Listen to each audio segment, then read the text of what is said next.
Najprej hvala ti, ker si se odzval mojemu vabilu. Nekaj časa sva se dogovarjala, ker si kar zaposlena, ne?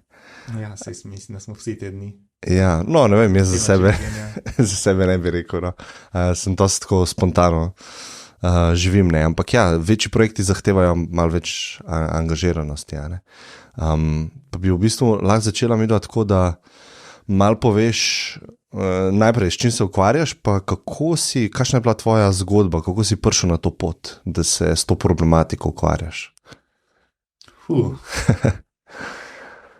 No, če gremo čisto... Ok, najprej s čim se ukvarjam, torej delam v Greenpeaceu, Greenpeace Srednja in Vzhodna Evropa, na regijski ravni. In podpiram posamezne pisarne po državah na področju skrbi za naše podpornike in za angažiranje podpornikov, tako da naše kampanje, ki jih izvajamo, Greenpeaceove kampanje, ki jih izvajamo, imajo dobro podporo ljudi in ljudje dobro razumejo te kampanje, jih tudi podpirajo. In pač skupaj z ekipo smo neka podporna služba, rečemo temu tako. In tam si polno zaposlen, Ja. to delaš večino časa v dnevu. To delam, ja, to je moja služba. Zakaj si prišel na to pot? To je pa, ja, tudi daljša zgodba, ampak pot okoljevarstva se je začela čisto spontano,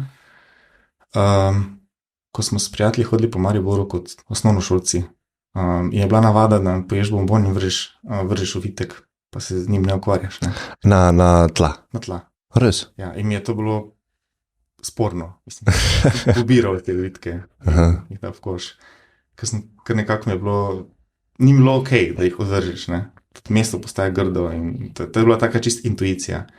Druga stvar je bila, da kljub temu, da smo živeli v mestu, v Mariboru, ko smo z očetom bila na sprehodih ali pa po opravkih, smo se ustavila in pogledala vijolico ali pa pogledala, ne vem, rožo ali pa kaj tega, ne. Torej, ta občutek za živo okoli nas, kljub temu, da smo mesto, da je vse zgrajeno, sem se naučil opazovati življenje in ptice in tak.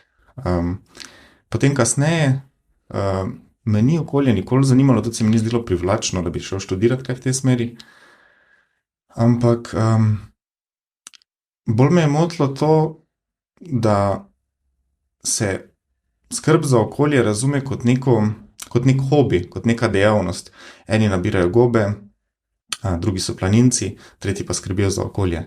Jaz sem pa dojemal, ne vem, ko recimo ena tovarna uniči življenje ljudi okoli zaradi nekega razlitja ali pa neke eksplozije ali pa kaj, se mi je zdelo grozno. Sem doživel ljudi, ki se jim slabe stvari zgodijo. In potem leta 2007, to je bilo tisto formativno leto, ki me je naredilo okoljevarstvenika oziroma podnebno aktivnega, je pa najprej bil tisti Al Gorov film, Neprijetna resnica, potem pa tudi tisto poročilo Združenih narodov o podnebnih spremembah in tisto mi je bilo kot grozljivka, kot šok. Izpuste moramo zmanjšati skoraj na nič v nekaj desetletjih, opustiti nafto, premog, plin in potem pogledaš, kje pa je nafta, premog, plin, nikoli nisem o tem razmišljal in vidiš, da je povsod. Da se premikamo s fosilnimi gorivi, da se ogrevamo, imamo oblačila iz njih, mislim, čisto povsod. In me najprej šokiralo, wow, to je neka nova zadeva, in povem prijateljem, nobenega nič ne zanima, nobenega ni to priteglo, nobenega ni ganilo. In potem sem začel razmišljati, zakaj ljudi ne ganjajo te stvari, zakaj jih ne premaknejo. In sem se zavedal, da ne vidijo ljudi, da uničevanje okolja ne vidijo kot uničevanje človeškega okolja oziroma uničevanje drugih ljudi. Torej, tudi tiste, ki jih moti rasizem, ker je nepravičen, ali pa jih moti nasilje, ker pač normalen človek ni nasilen, recimo, ne, jih ni motilo uničevanje okolja. In potem sem takrat že začel razmišljati v tej smeri kot filozof, kot študent filozofije, da moram malo pojasniti ta vidik, ne, kako je uničevanje okolja, uničevanje ljudi oziroma okolje ljudi. Tako da je že moja diplomska naloga bila zelena država, torej kako bi država morala usmerjati družbo, da bi bolje skrbeli za okolje, in potem doktorat kasneje je bila nadgradnja tega razmišljanja. S tem, da sem vedno bolj se začel zavedati pri podnebnih spremembah, da je mogoče ta brezbrižnost in brezskrbnost ni toliko v nerazumevanju, da gre za ljudi, ampak da gre za ene druge ljudi, ki bojo živeli potem. to pomeni, gre za tujce v nekem smislu. Ne? Torej, mi tukaj se imamo fajn, tisti tam, pa bolj že. Ja, se če tako pomislva, da je tudi v posameznikovem življenju težko za naprej razmišljati. Ne? Recimo, imamo nekega posameznika, ki ne živi zdravo, ne je zdravo, ampak on konstantno vsak dan izbira kratkoročni užitek napram dolgoročnemu well-beingu, blagini sebe. Zato, ker tega sebe čez eno leto, ki bo še vedno nezdrav ali pa še bolj nezdrav, je zelo težko imeti v glavi. Ne? Tukaj pa ne samo, da mi ne bomo na planetu Zemlja čez 100 let, recimo, ne? Tudi če bi bili, bi bilo zelo težko to problem rešiti. Ne? To sploh ne bomo mi, to bojo naši potomci. Ne? In ta kratkoročni vidik Homo sapiens v bistvu je ujet v njega, ne? V kratkoročno razmišljanje, je po moje problemno. Ne vem, kaj ti misliš? Ja, absolutno. S tem, da poskušam biti razumevajoč tako do ljudi, kot do družbe, kot do državnikov, zakaj do tega pride. Ne? Razmišljal sem o tem, kako tematizirati ta odnos do prihodnosti, z neko metaforo, pa z nečim, da se lažje predstavljamo. Ne? In zamislil sem si, recimo, da je žlička soli je zdaj čista sol. Potem pa za vsakim mesecem prihodnosti je malo vode zraven politi. Vsako leto prihodnosti je še več vode in bolj v prihodnost, ko greš, bolj rečiš to. In ta sol so naša dejanja. Torej, dlje v prihodnost, ko greš, bolj razrečiš verjetnost, da se bo z tvojih dejanj nekaj konkretnega nastalo. Preveč je dejavnikov. En primer, s katerim sem poskušal to ponazoriti, je primer, recimo, odgovornega človeka iz leta 1910, ki reče, no, jaz bom pa naredil nekaj koristnega za moje potomce čez 100 let. Ne? In vloži ogromno denarja v parcelo, zasadi smreke, mlade smreke, da bodo nekoč velike, zgradi trdno hišo in tako naprej. No, in potem, če pogledamo, kaj je za to lastnino čez 100 let, sta bili vmes dve svetovni vojni, bila je socialistična revolucija, ki je nacionalizirala velike lastništva, bile so naravne nesreče. Torej, kljub temu, da je ta žlička soli, 1910 bila zelo dobro zastavljena, človek je res razmišljal o tem, da bi zapustil nekaj dobrega, se je vse skupaj razvodenilo z zgodovinskimi učinki. In mislim, da je to ena razumnost v tem, zakaj ne tako konkretno čuvati prihodnosti, zato ker se preveč stvari spreminja, preveč je dejavnikov, na kjer ne moremo vplivati. Seveda pa to ni izgovor, da ne bi nič naredili za prihodnje ljudi. Ampak se mi zdi, da prva stvar je, da razumemo, pa da v sebi poiščemo, tako kot smo rekli, glede hrane. Ne? Torej, zakaj v 10 zvečer pojem še en košček čokolade, če vem, da ta energija gre v nič, ne rabim je, ni dobro za moje zdravje, pa je vseeno pojem. Ne? Pa še eno stvar bi povedal. Del bogatstva naše družbe izvira iz tržne ekonomije, kjer s tem, da tekmujemo drug z drugim, podjetje s podjetjem, profesionalec s profesionalcem, postajamo vsi vedno boljši in zelo dobro opravljamo svoje delo, vse je učinkovito, a hkrati smo pod enim stresom te tekme, boja, prestiža. In ta stres zmanjšuje našo možnost, da bi razmišljali širše oziroma da bi delali dobre stvari, da bi delali nekaj, kar je bolj preudarno. Na eni strani, na drugi strani pa preprosto nas utrudi in na nekih mestih pol moramo popustiti. In popustimo pri čipsu, sladkarijah, gledanju serij, več ur in take stvari. Torej, to so oblike popuščanja. Ne? In mislim, da civilizacija, tudi to okoljsko brezbrižnost, da je to nek znak popuščanja. Ne moramo se boriti na tolikih nivojih. Ne? In potem se tukaj malo sprostimo. Ok, grem pa z avtom. Ali pa bolj prijetno mi je, če je 23 stopinj, ko pa 21 in tak. Ne? Ja, v bistvu se po moje trpeči človek ali pa človek, ki ni absolutno zadovoljen, ne, zelo težko razmišlja o dobrih dejanjih ali pa pomoči drugima, ne? Zato ker ima mnenje, da mora vse pomagati, ker je slabo. Ja. Takrat, ko si pa dobro, ko je človek dobro, a ne, jaz mislim, da kar avtomatizem idej pride, kako bi še drugim omogočil, da je dobro. A ne. Se pravi, če imaš nek kozarec, a ne, pa imaš poln kozarec, pa še zlivaš noter vodo, a ne, imaš ti tega viška, a ne, in hočeš še drugim dati, ker če ne bo šlo v nič. Če imaš pa ti prazen kozarec, a ne, pa ne razmišljaš, kako boš drugim dal vodo, a ne, ampak Ja. razmišljaš o sebi. Hočem samo to povedati, da 100 let nazaj smo bili res revni. Mislim, človeštvo je bilo, malo virov je bilo na voljo. V primerjavi zdaj. Ja. Tako v primerjavi zdaj. In ta borba za izboljšave, za gradnjo cest, gradnjo hiš je bila neke vrste upravičena. Ampak danes se pa počutimo, da smo vseeno v neki borbi, pa imamo vse. V materialnem smislu je dosti, mislim, ne za vse ljudi, to je tako treba povedati. Dosti ljudi v Sloveniji trpi na najbolj osnovni ravni, ko gre za vire, plačevanje položnic in tako naprej. Ampak rečemo, ta glavnina, ki določa družbeno smer, je dobro preskrbljena, ampak vseeno imamo občutek neke stiske, da moramo še malo višjo plačo, še malo več projektov, še bolj se razširiti v službi, recimo.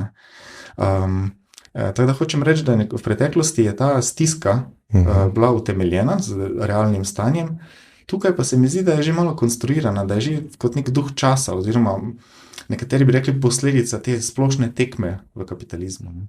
Ja, Maslova hierarhija potreba, ne? Prej so se ukvarjali z hrano pa streho nad glavo, a ne? Pa si trpel, če nisi imel, potem se premakneš na naslednjo stopnjo, a ne? In mogoče celo isto trpiš psihološko, čeprav imaš materialno več stvari omogočenih. Ja, o tem sem prepričan. Ja. In tudi recimo te krize, ko so v bogatih zahodnih državah, ki rezultirajo potem v nenavadnega predsednika, izvolitev nenavadnega predsednika ali pa izstop države iz Evropske unije. Bidena imaš v mislih.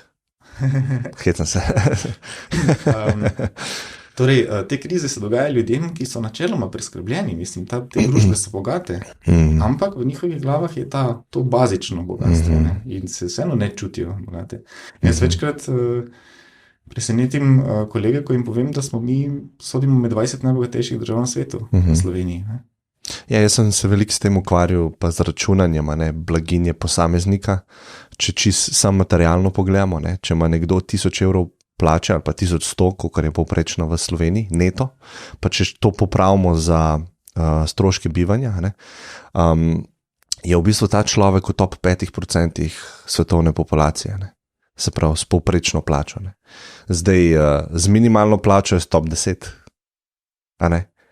in zelo težko si to predstavljamo, da si na vrhu, če se ne počutiš, da si na vrhu, počutiš se na dnu. Ja. In kamorkoli pogledaš, dobivaš dokaze za to. Pa se dokaz imaš že v svojem počutju, ki je v hierarhiji si, ampak to je predvsem zaradi primerjanja, ne bi jaz rekel. Ja, verjetno zaradi primerjanja, drugo pa je, se mi zdi, da svojo moč kot kupci, se mi zdi, da stalno primerjamo s tem, kaj se da s tem denarjem dobiti, in naše apetiti rastejo. Torej, 20 let nazaj je bilo nekaj posebnega imeti Adidasovo trenerko. Recimo, ko smo imeli običajne trenerke, in potem pa Adidasovo je pa nekaj posebnega. Danes je pa nekaj posebnega imeti pametno uro, brezžične slušalke, ne vem, take stvari. Ne. Pa še to več ne bo kmalu nič posebnega. Tako, ja. Ampak hočem reči, da je baza, kaj pomeni normalno življenje, se toliko povečala, da preprosto naše želje spet sega čez to bazo in se spet počutimo, da nismo tam. Druga stvar, kjer pa cene stalno sledijo, je pa cena najemnin, pa cena hrane, recimo. Ne. Ta pa se stalno draži in v tem smislu smo relativno skozi na istem. Zdaj pač inflacija znižala plače, ampak tudi v gostilnah je vse dražje, prevoz je dražji, vse naenkrat dražje. In pol dejansko se čutiš malo stisnenega, ker naenkrat ima manj denarja kot pred enim letom. In ta stisnenost je tista, ki zmanjšuje to željo podeliti, razmišljati o okolju, o prihodnjih generacijah, o pravičnejši družbi. Se pravi, pol bi mogli mi najprej ta problem rešiti in bi avtomatsko rešili težke probleme, ki jih imamo v družbi. To bi bilo super, ja. Ampak mislim, da ne deluje na ta način. Vedno bolj sem prepričan, da se spremembe dogajajo z premikanjem v neko smer, postopnim in iskanjem novega ravnovesja. Recimo, en konkreten primer. Pred leti, ko sem bil na ministrstvu in prepričeval uradnika, zakaj potrebujemo več sončne energije v Sloveniji, je bil nekako odgovor, sej, vi bi kar naenkrat vse, ne. Pa sem rekel, ne, zaradi tega, ker če bomo naredili nekaj prehitro, bo prišla naslednja vlada in bo vse skupaj ustavila. In potem bomo čakali 5 let, da spet normaliziramo stvari. Mi si želimo stvari, da se malo po malo popravljajo in zaskos. In jaz mislim, da pri vseh teh spremembah ne verjamem v revolucionarne reze. Zato, ker revolucionarni rez vedno povzroči kontrarevolucionarno občutenje, zamero, polarizacijo in nek boj znotraj družbe, ki sproži stagnacijo. Verjamem, da je treba pri okoljevarstvu potiskati in potem se družba na te pritiske malo prilagaja, podjetja se prilagajajo, politiki vidijo, da je to pomembno in se vse skupaj počasi, morda tudi neopazno premika v pravo smer. Edini problem, ki ga imam, je, da manjka časa, da je pri podnebnih spremembah res potrebno hitro in masovno ukrepati. Zakaj? Mislim, o kakšnem času govoriva, pa kakšne posledice? Ja, zdaj, zadnja leta se ne ukvarjam čisto natančno s tem, da se upravičujem kakim napačnim procentom ali pa kaj tega, ampak za eno razpravo bo čisto dovolj, da razumemo, da če naj bi ujeli neko stabilno podnebje, da bi imeli obete, da bo podnebje stabilno še naslednjih več 100 let, bi morali izpuste toplogrednih plinov zmanjševati med 4 do 6% vsako leto. Torej letos manj, drugo leto manj in tako naprej. To je približno za tako intenzivnostjo, kot je bila ta COVID zaprtje, ko je bilo in je zmanjšalo izpuste. Torej, to je bil šok za svetovno gospodarstvo, svetovno družbo, izpusti so se res zmanjšali. In za takim tempom zmanjševanja bi morali nadaljevati desetletja, da pridemo do ničle v nekaj desetletjih, do nič izpustov. Zakaj pa do ničle? Zato, ker je ogljika preveč v ozračju. In da bi ga, če ga naj stabiliziramo na neki ravni, ki omogoča normalno podnebje, ga ne smemo več dodajati. Se pravi, on ostaja, se pravi, drevesa ali pa deževni gozdovi ne potiskajo tega v balans nazaj. Se pravi, mi sam nabiramo ta CO2 in zato moramo priti do nič, ker smo že šli čez neko mejo. A prav razumem? Ja, oziroma take presežke tišimo v ozračje, da oceani pa gozdovi jemljajo ven mnogo, ampak mi dajemo pa 20-krat toliko noter. In zdaj iz teh 20-krat toliko naravno prav je potrebno zmanjšati za 90% izpuste. Zelo hitro. Skratka, v tem smislu se mudi.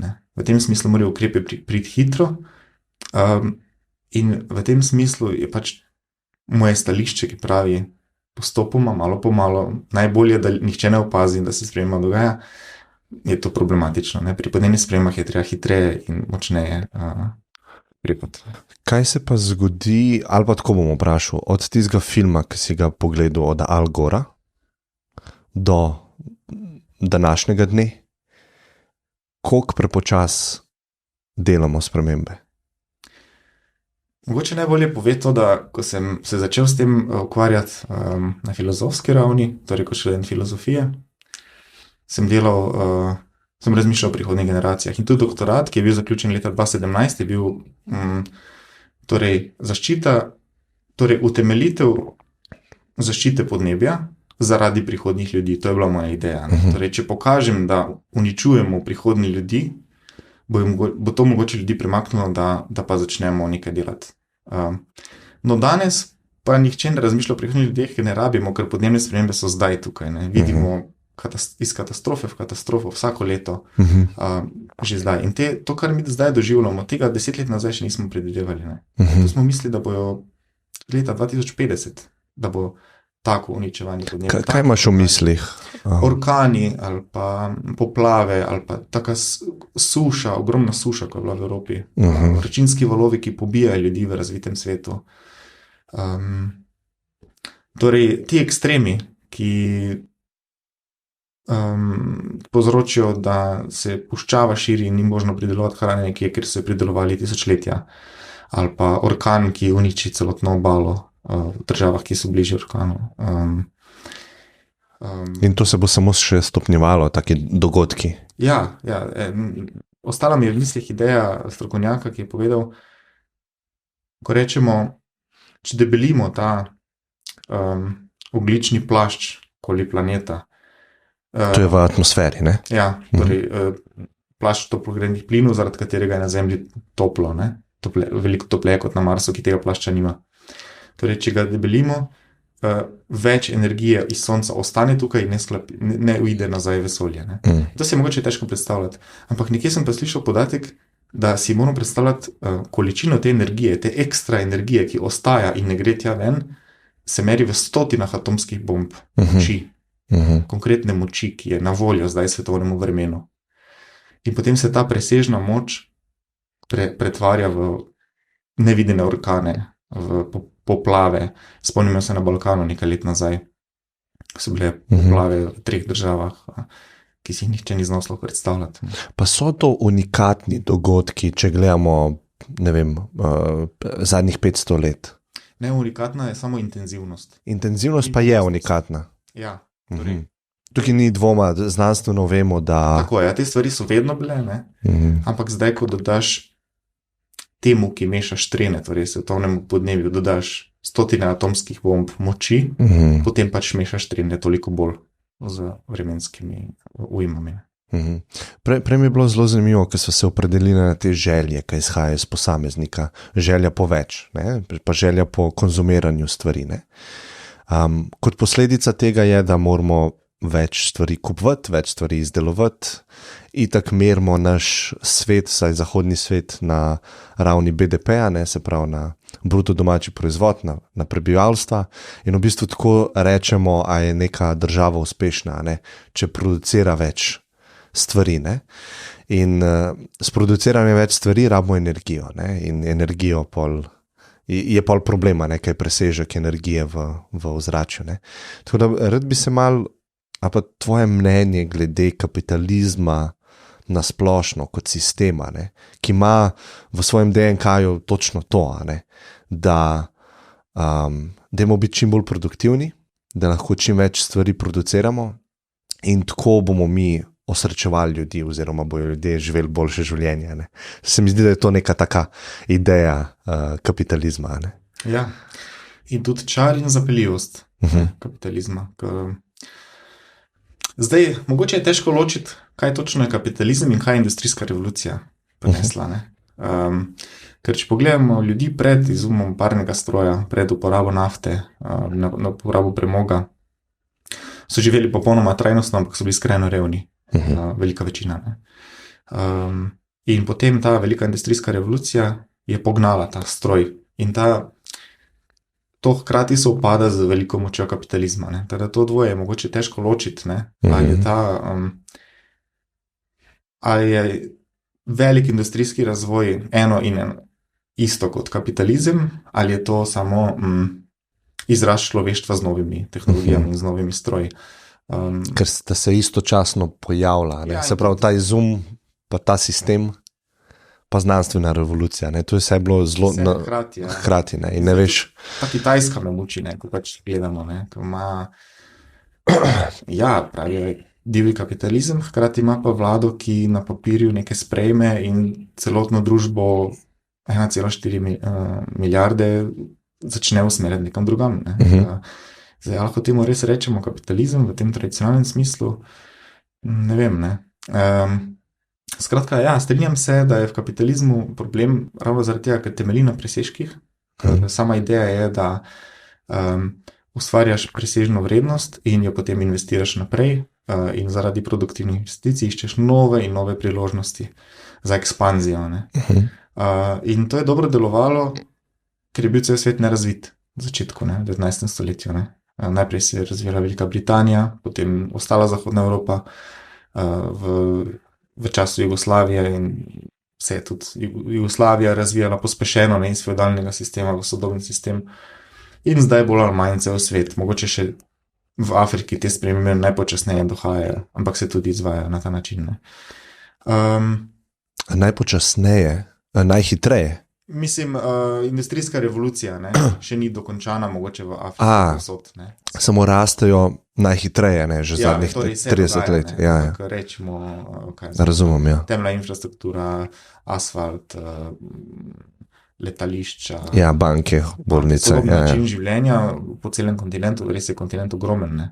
Ampak to je mogoče še neko zadnjo področje, ali pa eno zadnjih področij, kjer ekspanzija še je na voljo, druge pa je ni več na voljo. Ne. Hočem reči, da prvih 100-150 let okolje ni bilo problem in je ta sama teorija industrijskega razvoja ni okolja potrebovala imati resno, ker je bilo gozdov neskončno, premoga neskončno, nafte neskončno, ocean neskončno velik, da lahko vse vržeš not in se zgubi, in ozračje ogromno, da lahko vse izpuste vržeš v ozračje in se razkadijo. Ne. Torej, če pogledamo tiste dimnike od starih tovarn, samo dovolj visoki so mogli biti. Kaj pa pomeni visok dimnik? Razpršitev po širši regiji. In nekako je ozračje to pojedlo vse naše probleme, ki so nastali z onesnaženjem. Stranske produkte ali pa tako, ja. Zdaj pa mislim, da smo prišli v dobo zasičenosti, ko ni več kam dati teh presežkov. Torej, preveč je ogljika, preveč je radioaktivnih odpadkov, preveč je plastike. In zaradi tega je nek problem upravljanja oziroma problem, kako zdaj naprej. Ne? In mislim, da ne moramo več imeti iste misli, kot je bila razvita v 19. stoletju, ki je lahko samo više, močneje, hitreje, rasti, širi se, osvaja svet. Ne? To je recimo bil nek začetni duh industrijskega kapitalizma. Ne? Zdaj pa mislim, da pamet sodobne ekonomije ali pa sodobnega upravljanja z viri je pa, ne vem točno kaj, to je treba povedati, ampak razmišljanje o tem, kako biti v svetu z viri, ki so na voljo, kako ne uničevati lastne prihodnosti lastne družbe ali pa prihodnosti našega načina življenja in prihodnosti planeta kot sploh. Ne. Zdaj mogoče ta razmislek o planetu v Sloveniji malo nenavaden, 2-milijonska skupnost razmišlja o nečem, kaj ne vem več koliko milijard ljudi sodeluje pri vsem skupaj. Ne. Ampak lahko vsaj kot mislici sodelujemo pri teh razmišljanjih, če že ne tisti, ki bi vplivali. Ne. A veš, kaj so se o Afriki pa o državah v razvoju pogovarjala oziroma sva jih omenila? Kakšno je tvoje mnenje ali pa pogled na to, da recimo zadnjih 200 let je Zahod nekako prosperiral s tem, da smo pobrali ta nizka jabolka, ne? Zdaj, kakor sem te razumel, ne, prihajamo do jabolk, ki so višja in je vedno težje tako stopnjo razvoja imeti. Države v razvoju, ne, predvsem celina Afrike, ne, so pa nekako zdaj nas šele, v bistvu, ne bom rekel, da nas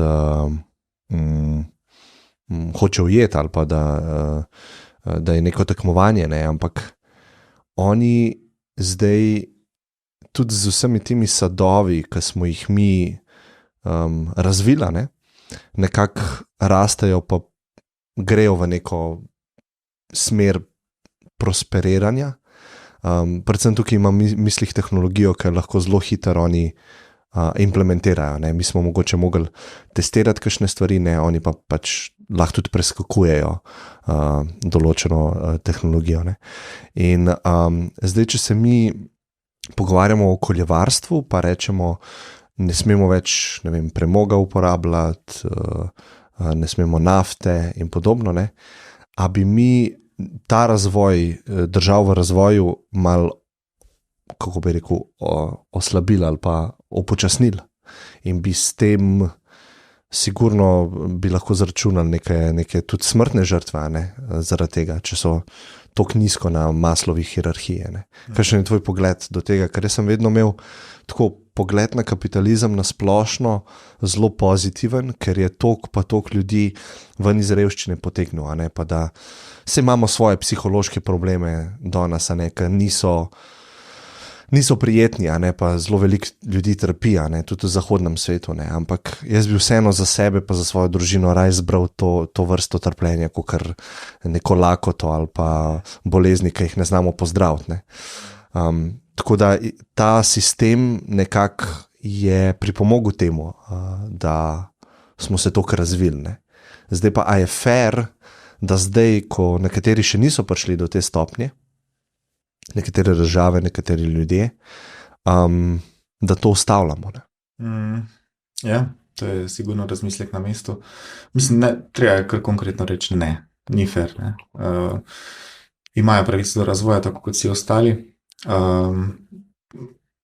Torej še posebej nižje, ko so v kazalcih splošnega družbenega razvoja, rečemo pismenost, prehranjenost, stabilnost, kriminal in vse te neke kazalci, ki kažejo na kakovost način življenja.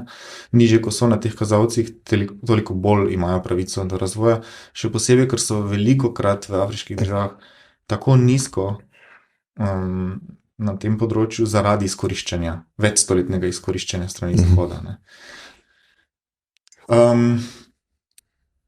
Ena razprava na področju podnebnih sprememb pokriva to vprašanje, mislim, da se sodi pod področje globalne pravičnosti, torej in gre nekako v tej smeri. Kot državljan sveta ali pa kot pripadnik sveta, en izmed toliko in toliko milijard, ne, naj bi imel pravico do toliko in toliko virov, ne. In na zahodnem svetu so te vire porabili že pred 50 leti, torej mi imamo recimo nič pravic več, neke vrste. V minus, ja. Ja, minus, ne. In ta škoda, ki se ustvarja, je treba kar konkretno povedati, Zahod jo ustvarja, ne, oziroma industrijsko razvite države ustvarjajo podnebne spremembe in globalno uničevanje okolja. Zdaj te razvijajoče se države dohajajo, hitro dohajajo in uničujoče, ampak če pogledamo procentualno, je njihov prispevek minimalen, skoraj nepomemben. Recimo gromozanska Indija ima na prebivalca še vedno manj izpustov, kot je neka meja uničevanja podnebja, ne. Torej, oni so trajnostni v smislu, ne. Pa so tudi že kar razviti industrijsko.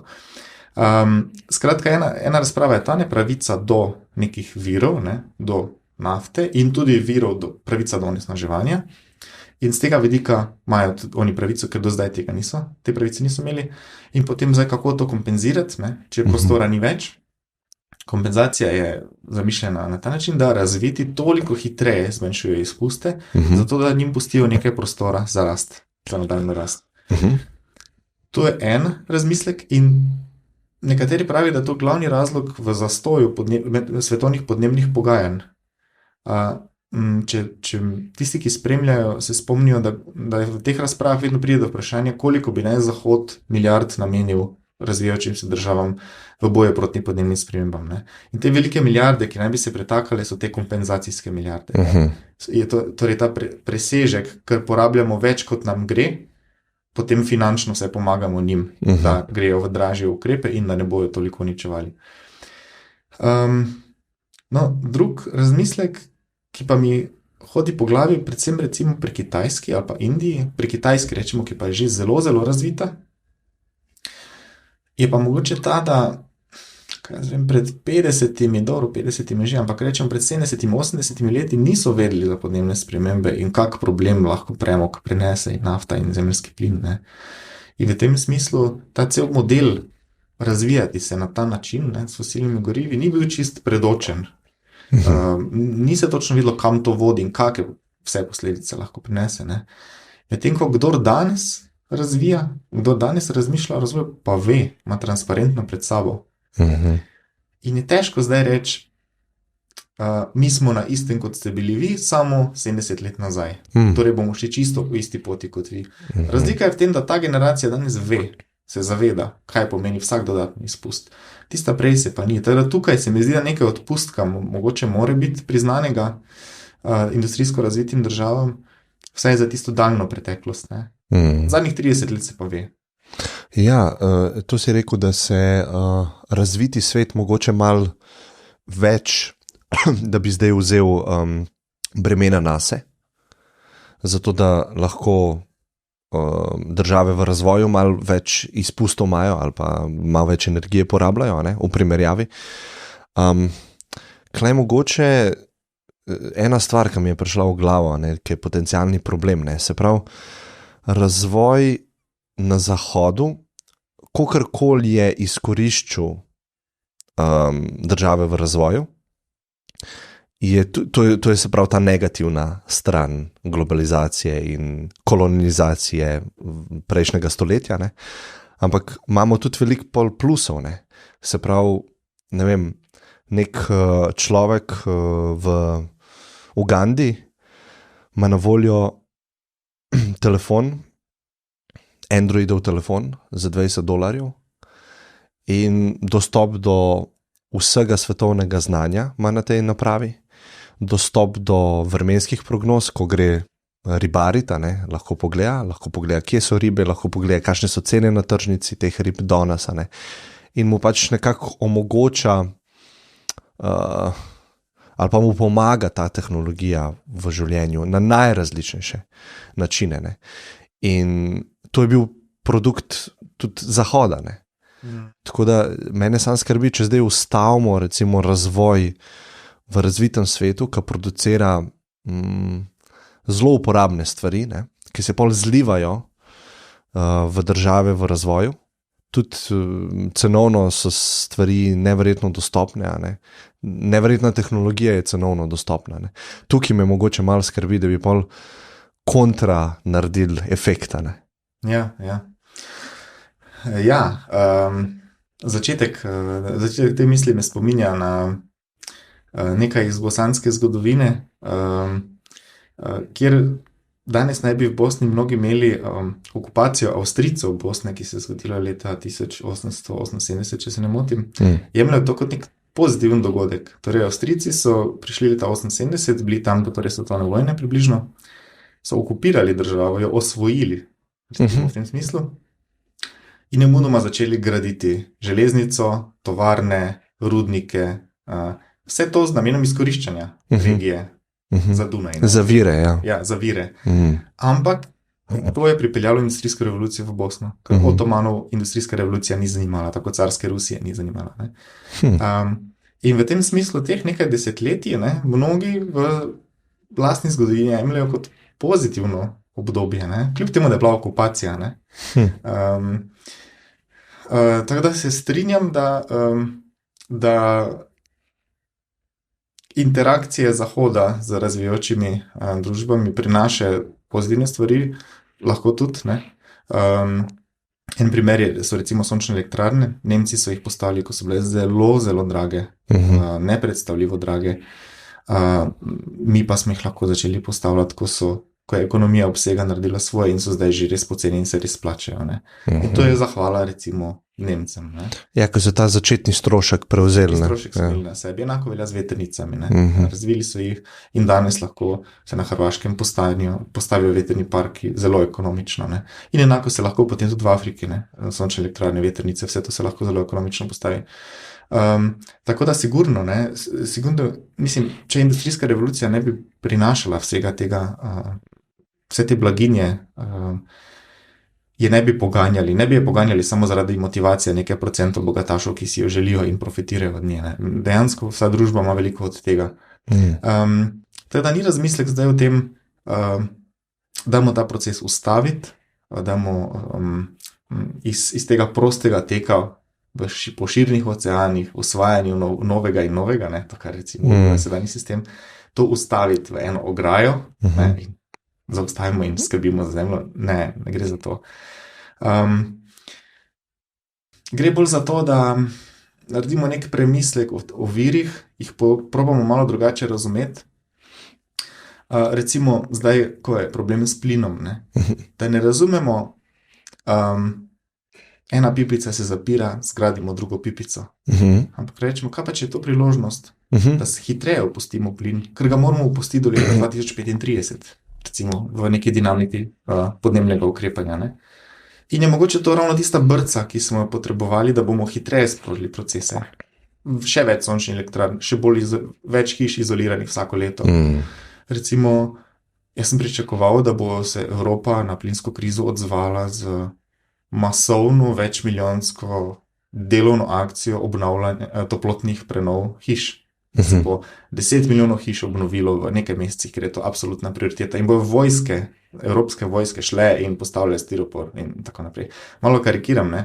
Ampak pričakoval sem neko tako veliko reakcijo. Ampak ne čutimo še te krize. Mogoče do tega pride naslednjič, ne?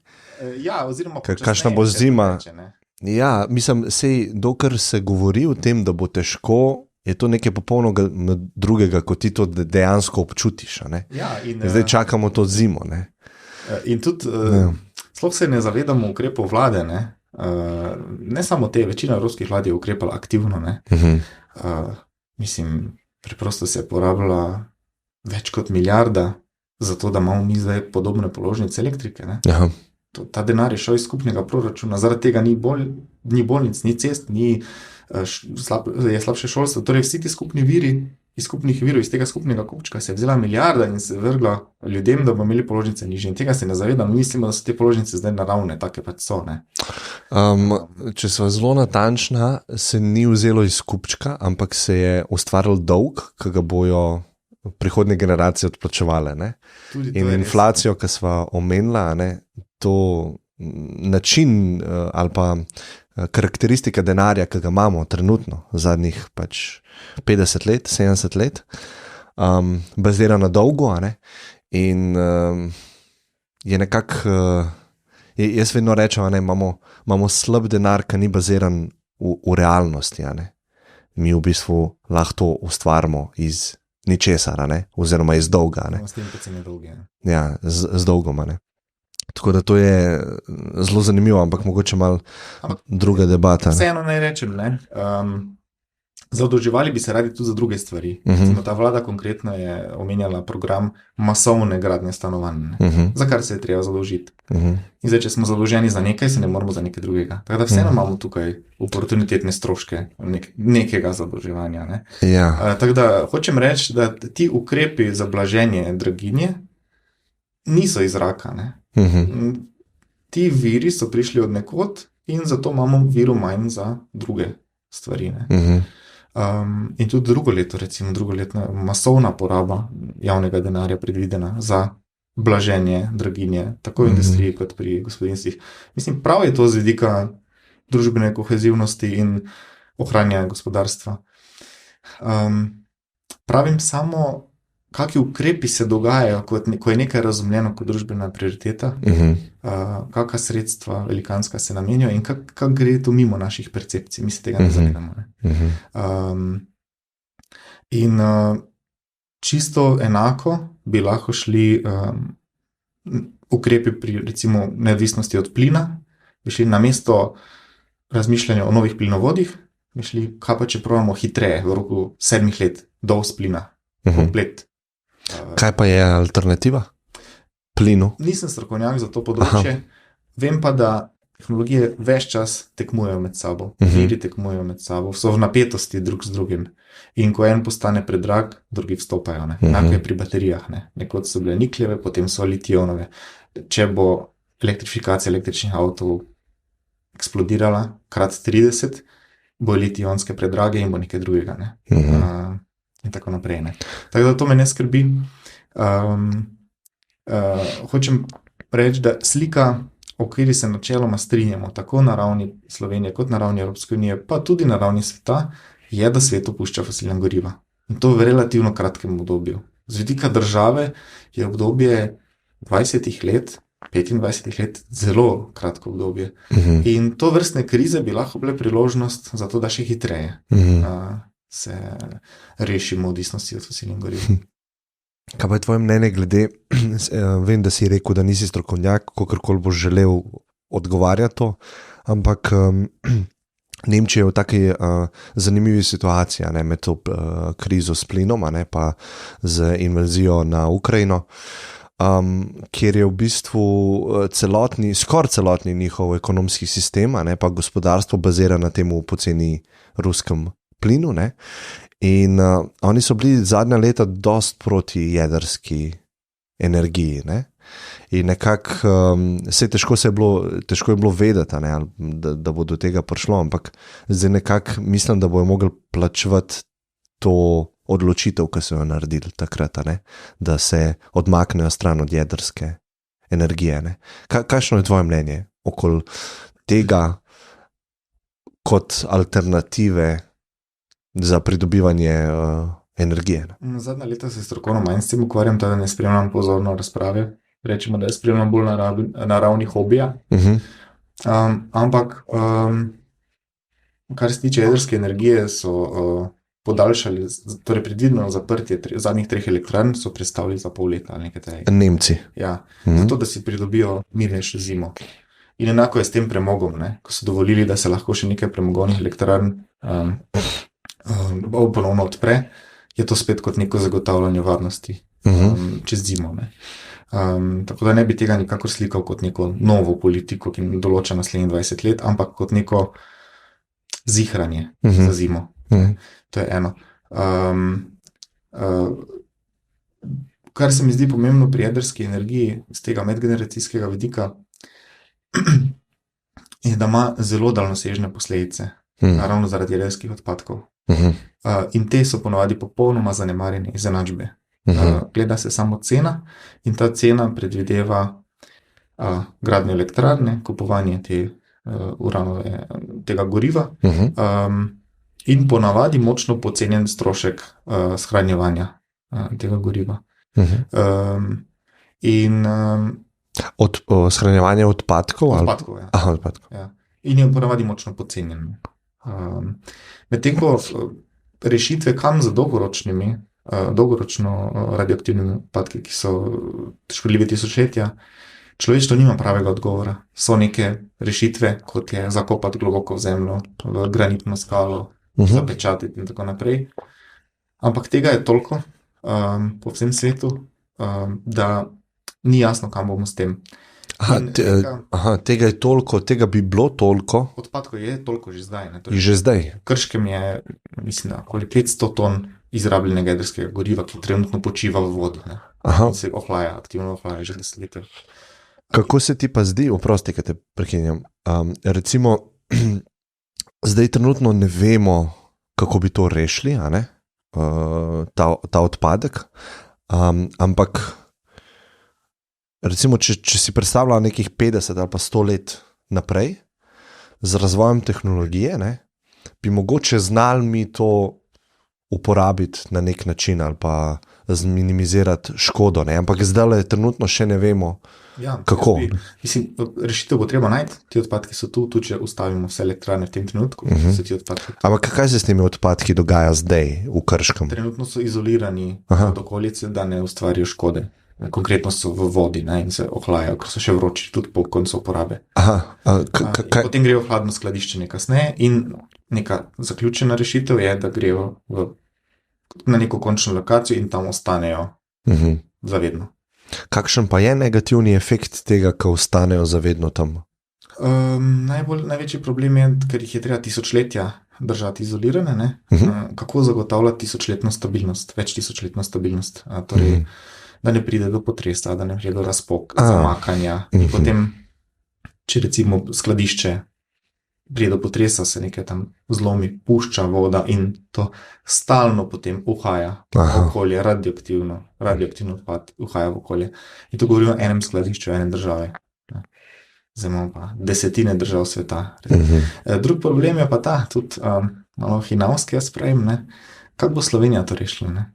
Kje je naše skladišče za ta odpad, ne? In ta idealna rešitev je kolonialna. Tam nekje, ne? Nekje daleč od nas bomo to odpeljali z vlaki in problem rešen. Ampak mislim, da je to malo nepošteno, ne? Kaj pa je tam nekje, ne? Tam nekje je revno ljudstvo, ki jih nihče nič ne vpraša, za avtoritarno vlado, ki je to pač po nekih korupcijskih procentih sprejela kaj tega, ne, na svoji zemlji. In mislim, da bi bilo pošteno, če smo dovolj veliki, da uporabljamo jedrsko energijo, moramo biti dovolj veliki za skladišče oziroma za končno lokacijo za odpad, ne. In zdaj kje? A bomo zvrtali pohorje in dali noter sode, tisočletja radioaktivnih odpadkov. Skratka, to je ena taka temna stran jedrske energije, s katero se je treba soočiti tudi, ko opustimo jedrsko energijo. Ampak, če bi jo pa že uporabljali, ne, mora pa razmislek o nadaljnji uporabi potekati enako kot pri vseh stvarih. Torej, tehtamo skupaj z drugimi opcijami, ne. Kako je videti nadaljevanje rabe jedrske energije, primerjavi s tem, da gremo masovno v sončne elektrarne, vetrnice, kombinacijo cele vrste tehnologij, kombinacijo ukrepov za zmanjšanje porabe, za lažjo industrijo, ki ne rabi toliko energije, s tem imamo pametnejše naprave in tako naprej, ne. In ko bi stvari postavili vrsto na ta način in jih tehtamo in primerjamo, vidimo, da jedrska energija ni privlačna, ne. Zaradi tega, kljub temu, da so nekako čakali, da Černobil izzveni v svetovni zavesti po nekaj desetletjih in se potem zgodi jedrska renesansa, do nje ne prihaja, ne. Jedrske renesanse ni. Zato, ker tisti ljudje, ki zelo hladno razmišljajo o tem, in to so potencialni investitorji, veliki skladi, tehtajo pluse in minuse. In jedrska energija preprosto nima teh plusov. Nima dovolj dobro plusov v tabelci, izrisanih, da bi potem se investicije tja res dogajale, ne. In danes v jedrsko energijo vlagajo bolj ali manj avtoritarne ali polavtoritarne vlade in še to v nekem minimalnem odstotku, če pogledamo, kaj delajo te iste vlade na drugih področjih, ne. Francija je ena izmed držav, ki je obtičala za jedrskimi reaktorji, ne. Enega, mislim, nagradi. Že 15 let. Se pravi, tudi oni grejo stran od tega. Čeprav so bili obtičali, ne, zdaj jih imajo, starajo se, zdaj dobro jih je, ekonomsko gledano jih je dobro čim dlje uporabljati, ker dajo relativno poceni elektriko, ne, zdaj so že tukaj, ne. Pa še zdaj nimajo tazga problema kot Nemčija, ne, ker niso bili toliko vezani na plin, ne. No, kar je, mislim, se pravi, spet zadnja leta ne spremljam, tako to je res tako povedati, ne, ampak čist na hobi ravni pa imajo primanjkljaj, uvažajo elektriko, ne. Ta močna Francija z poceni elektriko se dogovarja s sosednjimi državami za uvoz elektrike. Ne vem točno zakaj, ne poznam podrobnosti, ampak neke težave so z dovolj velikim številom jedrskih elektrarn, da ima elektrike premalo. Verjetno je pa tudi kaj neučinkovitosti, ko se najbrž dosti ljudi ogreva na elektriko, zdaj še več ljudi gre s plina na elektriko in potem rabijo toliko več, medtem ko so Nemci po tej veliki energetski krizi od iranske revolucije naprej, takrat se je začela ta velika, ta ideja obnove stavbe, ne, za izolacijo, ne. To se je začelo v severni Evropi in je potem postalo danes kot nek normalen standard, ne. Da mora biti vsaka hiša za dovolj stiropora, zato da je toplo in da je treba minimalno ogrevati, ne. To je bila recimo reakcija Nemčije na energetsko krizo. Reakcija Francije pa bila masovna gradnja jedrskih elektrarn.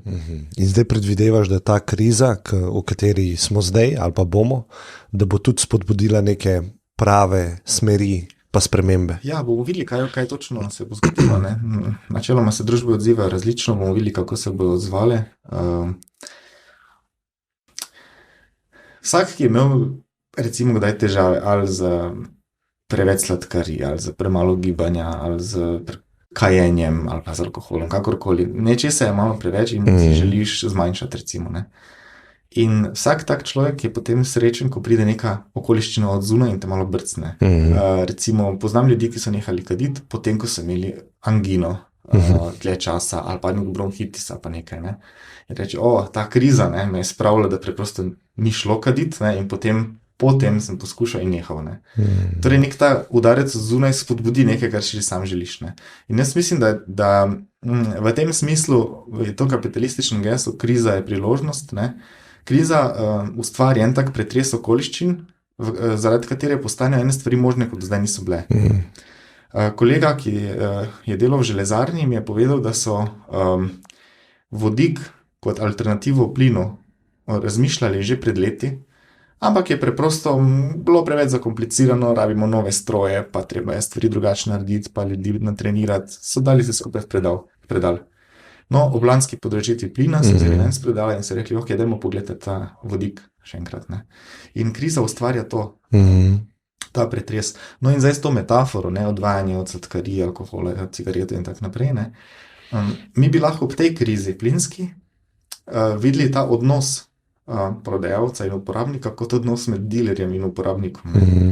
In zdaj z dealerjem smo se skregali, reže pipico, ne, in mogoče je to priložnost za ukiniti zadevo, ne, Mhm. ne pa iskati drugega dealerja. Kaj pa je najboljše? Samo to še moram povedati, da ne bo izpadlo, da sem naiven. Ne. Kratkoročno je treba najti rešitev, ne. Torej, plin je treba imeti v za ogrevanje radiatorjev. Ker je infrastruktura tako narejena. Ne? Tako, ne moreš iz danes na jutri. Ja, To ja. zimo je treba ljudi ogrevati in pač mora biti topla industrija rabi plin. Ampak govorimo o nekajletnih ukrepih, ki se morajo začeti danes. Ne. Kaj pa je alternativa za energijo, itak rabimo? Vsak organizem potrebuje energijo za premikanje. Ne? In premikanje je nekako življenje, bi jaz rekel. Ne? Kaj je v bistvu najboljša alternativa za naslednjih 100 let? Ne? Kakšni viri energije, po tvojem mnenju? Ne? Zdaj, recimo, mogoče si lažje zamisliti, če pozabimo na nas in na naš način življenja, recimo, da si zamišljamo, da gremo na Mars. Ne? Ali pa mogoče je Mars že tudi preveč izdelan kot ideja. Gremo nekam drugam, na nov planet. Ne? In kako bi zdaj postopali na tem planetu, ne? Če bi razmišljali o istem vprašanju? Torej, Če bi z nule z nule, razmišljali. gradimo civilizacijo in rabimo energijo. Najprej bi pogledali, če so kakšni fosilni viri, to če je kaj shranjenega in je treba to uporabiti. Ampak vedeli bi pa, da je to dolgoročen projekt in da mi moramo tukaj imeti vire energije. Ne? Mogoče so kakšni toplotni viri, kot so vulkani, geotermalna energija, torej, ne? Ampak najverjetneje je ogromno vetra zaradi spremembe med dnevom in nočjo, med letnimi časi, in potem te spremembe se kažejo kot veter, in najverjetneje je ogromno sončnega sevanja. Ne? To je zelo verjetno. Ta dva vira prva padeta na pamet, ne? Ki bosta tukaj za zmeraj, in so mesta, kjer sta zelo močno prisotna, ta dva vira, ne? So osončene regije in so zelo vetrovne regije. Potem bi pa razmišljali mogoče o čem novem, kot so to dolgoročna te jedrske raziskave, ki naj bi privedle nekoč do elektrarn, ki simulirajo procese v soncu. Ne? Fuzija, ne? Mislim, da je fuzija trenutna, da so Aha. to fizija. Mislim, da je. Torej, ja, Jaz nisem te prav, ja, ampak ja, tako. niti ni pomembno, pa če rečemo, da gre za nove tehnologije, neke nove pristope, ne? Ampak še vedno rabiš osnovni vir, ne? In zdaj vir pri jedrske energije je cepljenje atoma, ne? Torej rabiš uran kot vir. Zdaj, a je na tistem planetu uran? Ok, ne? To je pač vir, ki je na voljo. Ampak sonce in veter sta pa zagotovo, ne?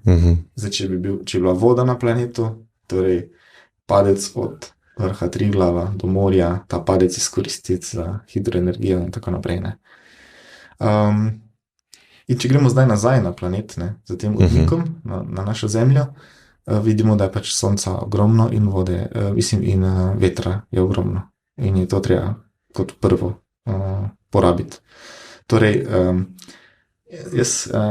enkrat se mi je zgodil preblisk, na vsaki naši strehi je nafta. Vse, kar moramo iti gor in s čebrom jo nabrati, rečemo, ne. In ko sem dobil to misel v glavo, mi ni bilo jasno, zakaj ni na vsaki strehi zbiralcev nafte, sončne energije, torej sončne elektrarne. To mi je bilo tako nelogično. Zakaj pustiš, da se streha greje v prazno in vsa ta energija pač gre v prazno in se odbija nazaj kot svetloba, ne? Vse to bi lahko bila koristna elektrika.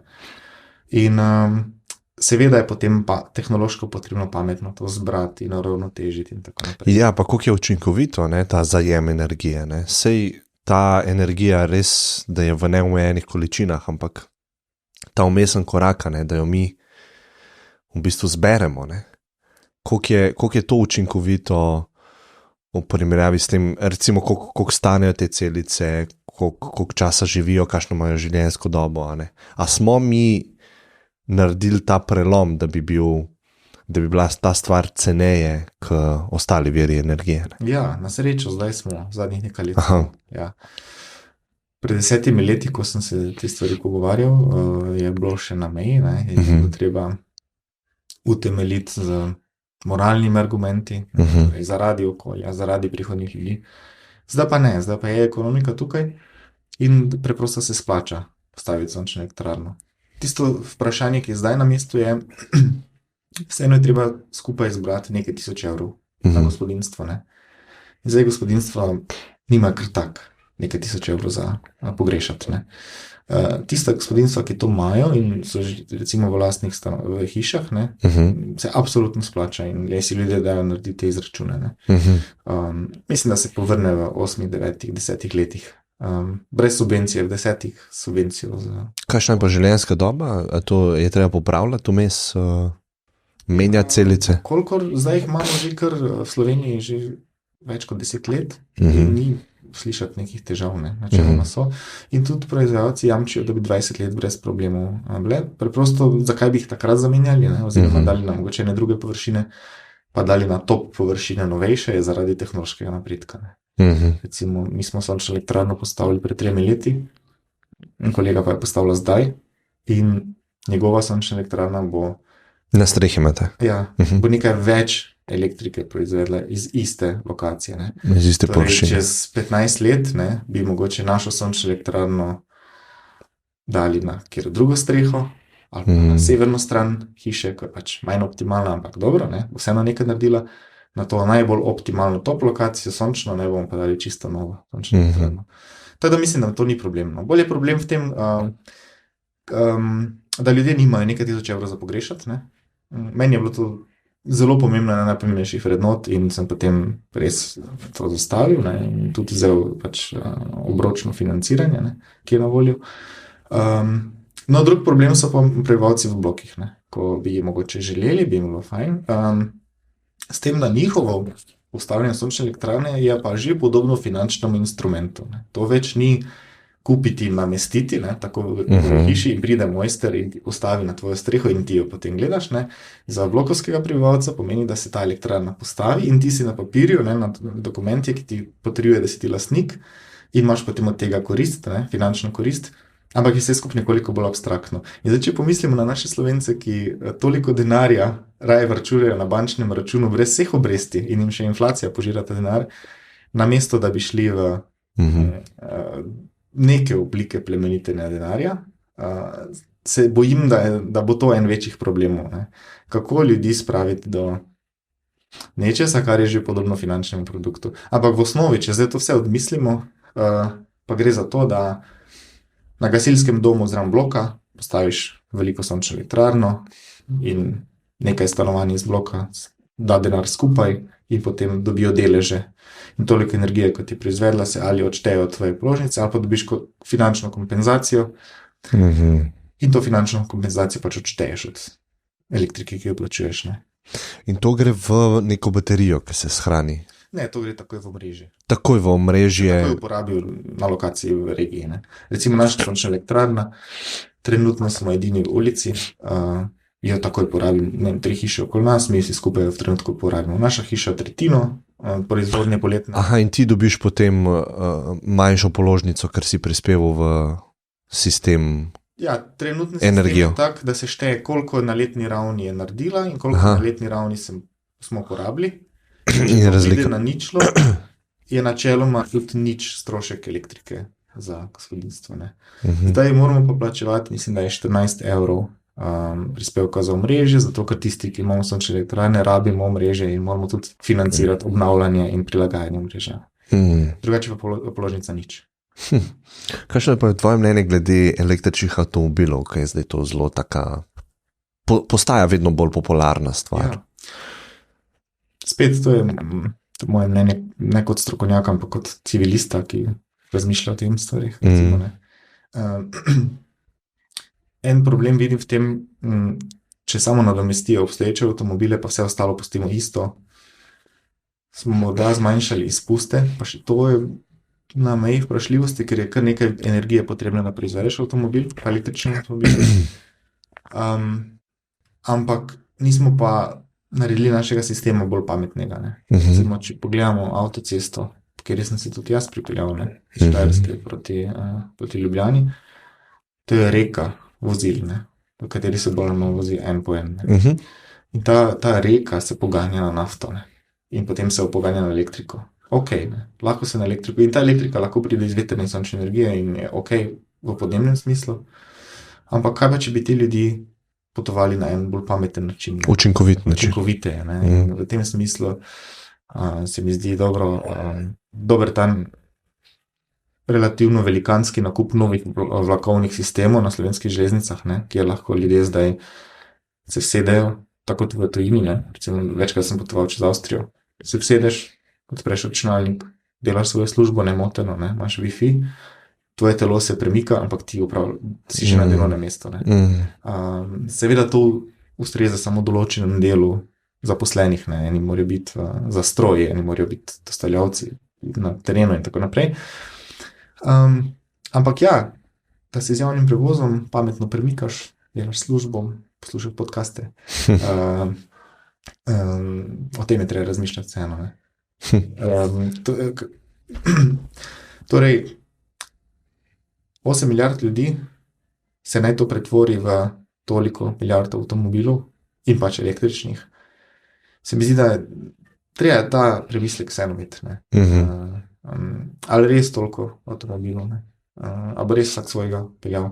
Ali bomo ceste širili in širili, zato da bomo imeli mesta? Bomo šli v podzemne garaže kot model sodobnosti, ne? Zato da bodo vsi lahko imeli svoj avtomobil in kak je parkirati. Sej vem, da je to prijetna uporabniška izkušnja, ne? Če je to vse urejeno, ne? Če se samo pelješ iz lokacije na lokacijo. In nekateri ljudje radi vozijo avtomobil, jaz še vedno uživam vožnjo avtomobila, je to v redu, ne. Pa je to skoraj problematično povedati kot okoljevarstvenikov, ampak ne strinjam se s tem, da bi okoljevarstveniki morali biti neki posebni ljudje, ki so tako zelo drugačni in tako zelo na neki višji ravni, ne. Ne, isti ljudje. Ne, mogli bi biti običajni, ne. Sam tako rešiš. Tudi smo običajni. No, ampak če bi običajni ljudje bili okoljevarstveniki, ne bi rešili ta problem, ne. Kaj ga imamo, ne. Ne sme biti poseben to človek. In ja, meni bi bilo super, če bi imel primerljivo hiter način potovanja na voljo, ne, z javnim prevozom. Recimo od tam, kjer sem doma, do Ljubljane, ne, je avtobus 3 ure 20. Torej v vsaki vasi se ustavi in je pač to pot, kot da bi šel z avtom do Dunaja. Recimo, mogoče še dlje. In pač dokler je to tak, je težko pričakovati od ljudi. Ne moreš tudi s prstom kazati na ljudi, pa reči, ja, vi pa v dizel in tako naprej. Tako da električni avtomobili spet na ravni uporabnika se mi zdijo prijetni, fajn, veselim se, da bom imel svoj električni avtomobil, recimo, ne. Ampak na ravni družbe pa se moramo premikati pametneje. In moramo vlagati v infrastrukturo in vse te masovne premike, ki se dogajajo na vsakodnevni ravni, spraviti na neko bolj pametno raven, ne, z javnim prevozom, potem pa pač, ne vem, zdaj, občasno rabo, je pa pač smiseln električni avtomobil. Še boljša bi pa bila souporaba, ne, če bi tukaj tudi mislim, da moramo dozoreti kot ljudje, da bi preprosto bila vožnja z avtomobilom na voljo, ne pa toliko moj avtomobil, ne. Zakaj hočem zdaj svojega? Zaradi stabilnosti, ne. Karkoli potrebujem, se mojemu otroku kaj zgodi, moram sredi noči v bolnico. Ga imaš pred hišo, se usedeš not. Tako, ne. Se mislim, da se dela ogromno na tem področju, sploh podjetje Tesla, ne, ki veliko vlaga v samovozečjo tehnologijo, ne, pa umetno inteligenco. In če si predstavljava, ne, da moj avto sam zna voziti, ne, ga lahko tudi za tisti čas, ki ga jaz ne uporabljam, ne, in to je 99% časa, ga dam v sistem, kjer on upravlja pač delo, tako kot tvoja sončna elektrarna, ne. Za druge, ko potrebujejo energijo, da ne gre v nič. In ta avto, ki zdaj stoji pred mojim blokom, gre v nič, ne, ta čas. Ne. In sigurno bi lahko bil to nek taksi sistem, ne, ki sam vozi, ne.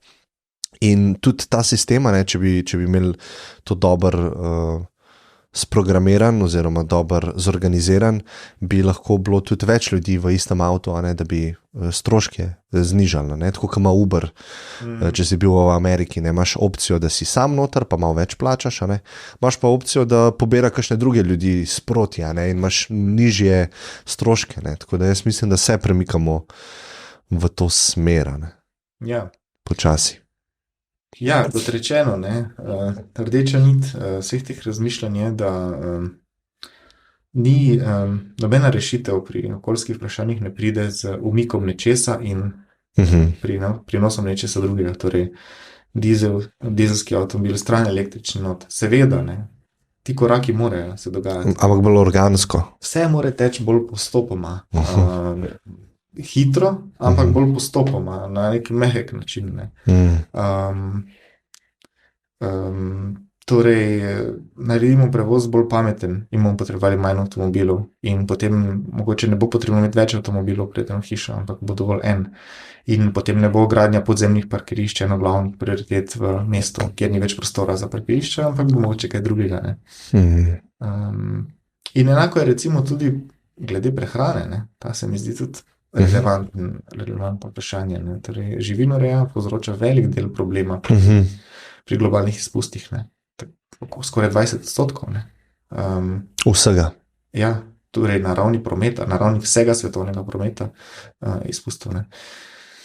Zdaj, vse ljudi spraviti na brezmesno, brezživalsko hrano je pač skoraj misija nemogoče, ne. Ampak lahko pa bi vsi letos jedli malo manj. In drugo leto mogoče malo drugače. Je čez 10 let čisto drugače, brez da bi se mogoče sploh o tem pogovarjali. Se mi zdi, da včasih dosežemo večje spremembe, brez da so bile te spremembe na televiziji, brez da so bile del premisleka, če nekako naravno tečejo skozi nas, kot pa če gremo v kulturno vojno za, proti, borba. In v tem smislu, kljub temu, da sem vegetarijanec, ne verjamem, da bodo ljudje vegetarijanci, zato ker bojo razmislili in rekli, zdaj pa bomo vegetarijanci. Če bojo naredili pot prehranjevanja za nizkoogljično hrano enostavno, prijetno, okusno, del neke normalnosti, potem bo velika večina ljudi sodelovala. Bodo pa troli, ki bojo odrezali ogromen zrezek, ga slikali in zato, da bojo jezili, še vedno bojo obstali in je čist tudi okej, imajo neko mesto v družbi. Ja. Veš kaj, jaz sem na koncu vedno nekako tako vprašanje, ki ga je prejšnji gost postavil, pa ti boš pol tudi eno vprašanje postavil za naslednjega gosta, ki ne veš, kdo bo. Torej, moja gosta je bila Lama Karma Wangmo, ki je prva budistična nuna v Sloveniji. In vprašanje se glasi, kaj bi vi naredili za sebe in bi bilo dobro tudi za izboljšati svet?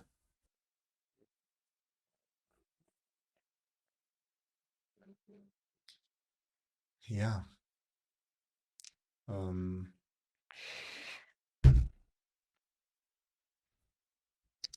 Ja, mislim, da ker sem oče 2 otrok, mislim, da bi moral mogoče še malo bolje skrbeti za sebe, v smislu, da bi bil bolje uravnotežen, in bi lahko potem več tudi prispeval v družbo. Zato, ker odkar sem oče, zadnjih 5 let, mi zmanjkuje moči za družben aktivizem, za nastop v družbi. Ne. Hkrati se mi pa zdi to pomembno. In če bi morda malo bolje uspel ravnotežiti pritiske družinskega življenja in službenih pritiskov, pač preprosto opravljanje nalog v službi, ne, bi mogoče nastalo nekaj več energije, s katero bi lahko naredil nekaj koristnega za splošno družbeno korist. Ravno današnji nastop tukaj jemljem kot nekaj takega, to je moj hobi nastop. Ne. Ja, mogoče je malo abstraktno, ampak mislim, da so ljudje v mojih letih z otroci, jih skoraj ni kot družbeno aktivnih ljudi. Ne. So tako fejst v družinah, preprosto moramo vzgojiti naslednjo generacijo človeštva. Ne. Zahteva veliko časa pa veliko dela. Pozornosti in psiholoških moči. Ne. Tako da ja, malo bolje paziti nase, dobiti malo več moči nazaj in narediti še kaj za družbo tudi v teh letih, ko so otroci mali. Čudovito. Zdaj pa lahko eno vprašanje za naslednjega gosta postaviš.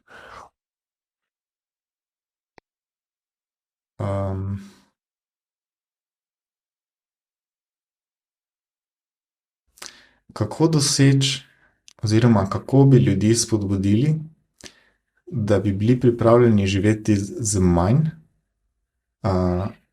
verjeli, da so lahko srečnejši,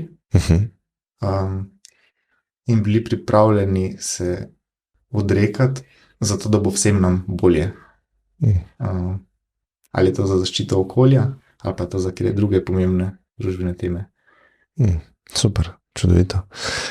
Jaz bi se ti rad zahvalil za, to je moje bilo zaznavanje, za neko tako precizno razmišljanje, pa iskreno razmišljanje, pa tudi komuniciranje. Dostikrat se mi zdi, da smo, če se nekdo ukvarja z neko tematiko, imamo nekak strah, da bo ekstremističen, ker je preveč v svojmu balončku, in ne vidi širine problematike, pa širine naše civilizacije, ki vse vpliva na vse. Če tukaj nekaj vzamemo, bomo tam nekaj pokvarili in tako ne. Ampak pri tebi sem res dobil občutek, da razmišljaš holistično, in pri vsaki tematiki, tako da ful hvala ti za to. To se mi zdi iskreno in dobro in nekako v ravnovesju, in sam tako mislim, da imamo možnost prepričati ljudi, ki še niso na naši strani, s takim načinom. Tako da hvala ti za to. Ja, hvala lepa. Tako da hvala, pa za vse, kar delaš tudi. In hvala za povabilo v oddajo oziroma v podcast. Je bilo veliko čast. Hvala. Lepo vodi. Enako.